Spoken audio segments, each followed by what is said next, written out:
তুমি ঠিক ততটাই ভালো থেকো যতটা ভালো থাকলে আমাকে আর তোমার মনে পড়বে না। হাতের আঘাত শরীরে লাগে, তবে কথার আঘাত মনে লাগে। সত্যি কথা বলতে কষ্টটা তুমি দাওনি, ওটা আমার ভাগ্যে ছিল। আজ হয়তো তোর কাছে সময় নেই আমার সাথে কথা বলার, একদিন দেখবি তোর কাছে অনেক সময় থাকবে। শুধু তোকে মিস করার মতো আমিটাই আর থাকবো না। আমার ভাগ্যে এতটুকু দুঃখ থাকতো না যদি ভাগ্য লেখা দায়িত্বটা আমার মায়ের হাতে থাকতো।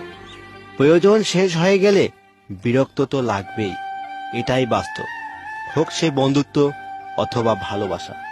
কাউকে স্বপ্ন দেখিয়ে চলে যাওয়া অনেক সহজ, কিন্তু সাথে থেকে স্বপ্নগুলো পূরণ করা অনেক কঠিন।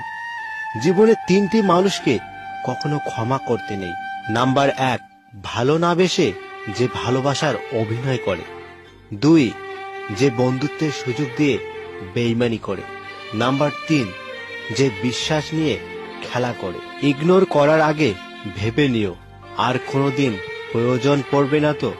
আজ যাকে দুর্বল পেয়ে ঠকিয়ে যাচ্ছ, এমন একটা দিন আসবে সেদিন এর চেয়ে বেশি তুমি ঠকবে। একটা কথা কি জানো তো, কখনো কারো খারাপ চাইনি, তবুও সবার গল্পে আমি খারাপ। মিথ্যা অজুহাত দেখিয়ে পালিয়ে যায় তো তারা, যারা ভালোবাসার নামে অভিনয় করে। এখন কেউ আই লাভ ইউ বললে তাকে খুব বলতে ইচ্ছে করে। কতদিনের জন্য অভিনয় করতে চাও?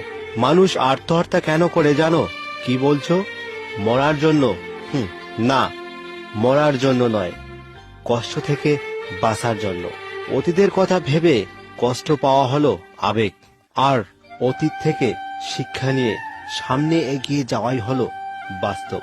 জোর করে কারো আপন হওয়া যায় না, হয়তো কিছুটা সময় আপন সেজে থাকা যায়।